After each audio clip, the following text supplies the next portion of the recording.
Hello friends, welcome back to the channel. तो आज की वीडियो में हम सीखेंगे जो इंडिया में टैक्सेस कलेक्ट होते हैं।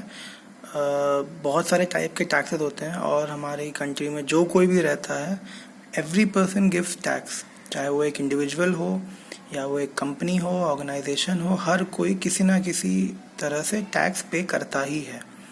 तो दो तरह के टैक्स होते हैं बेसिकली जो कहते हैं हम।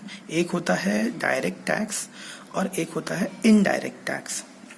डायरेक्ट टैक्स वो होते हैं जो कि हम डायरेक्टली पे करते हैं गवर्नमेंट को, और इनडायरेक्ट टैक्स वो होते हैं जो कि गवर्नमेंट हमसे अलग अलग तरह से वसूल कर लेती है, जो कि हम डायरेक्टली नहीं पे करते, बट वो इनडायरेक्टली वो जो हम कोई भी कमोडिटी बाय करते हैं उसके प्राइस में इंक्लूड करके वो हमसे गवर्नमेंट वसूल कर लेती है। तो ये होता है इनडायरेक्ट टैक्स।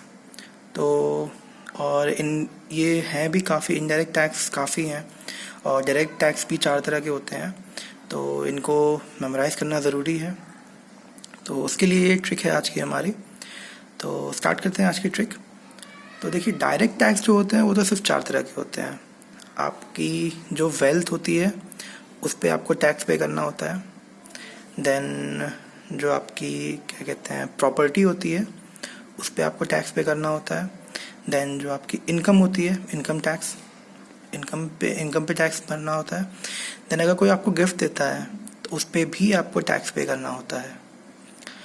तो ये है 4 तरह के डायरेक्ट टैक्सेस, जिसका एक सेंटेंस बन सकता है बहुत इजी कि wealth and property gives income as gift. अगर आपके पास वेल्थ है और प्रॉपर्टी है बहुत पुरानी, तो आप उससे आराम से इनकम, बैठे बैठे भी आप इनकम अर्न कर सकते हैं। तो वो सेंटेंस है ये कि wealth and property gives income as gift. तो ये तो हो गई डायरेक्ट टैक्स के लिए।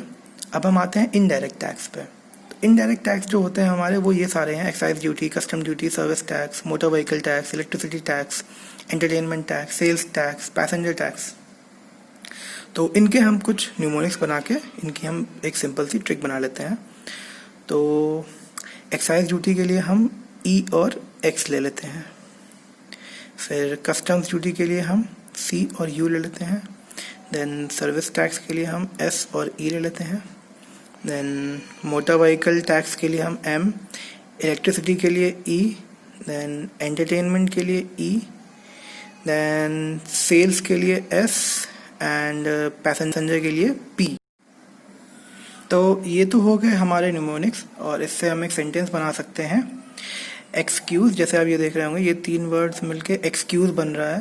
देन मी, अगर आप एम डबल ई इसमें कर देंगे तो आपका ये M double E, excuse me S P. तो ये हो जाएगा न्यूमोनिक्स हमारा इनडायरेक्ट टैक्स के लिए। तो डायरेक्ट टैक्स का मैंने आपको बता दिया, इनडायरेक्ट टैक्स के लिए ये है। तो ये अगर आप ये सिंपल सा ये न्यूमोनिक याद कर लेंगे तो आपको एग्ज़ाम में बहुत हेल्प होगी इससे। तो ये थी आज की ट्रिक डायरेक्ट और इनडायरेक्ट टैक्सेस के लिए। बाकी फिर मिलेंगे नेक्स्ट वीडियो में किसी नई ट्रिक के साथ। तब तक के लिए study hard and all the best.